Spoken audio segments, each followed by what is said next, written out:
Hey guys, कल NEET 2025 हो गया एंड आप सबको पता है कि किस लेवल का पेपर आया था।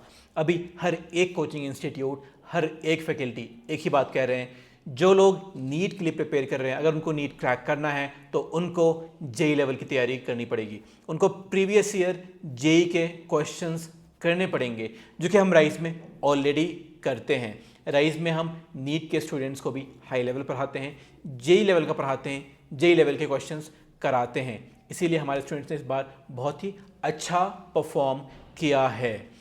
बहुत सारे स्टूडेंट्स कट ऑफ्स के बारे में जानना चाह रहे हैं, तो इस बार कट ऑफ क्या होगा? डेफिनेटली बहुत कम होगा as compare to last year, previous years. But कितना होगा? अभी तक हमने जितनी बातें की हैं स्टूडेंट्स से, उस हिसाब से बॉयज़ के लिए ओपन मेरिट में JNK में it should be around 550 and girls के लिए open merit JNK it should be around 520। अगर आप इस ब्रैकेट में हैं, वेल एंड गुड। अगर नहीं है तो स्टार्ट थिंकिंग कि what to do next. Wish you the best.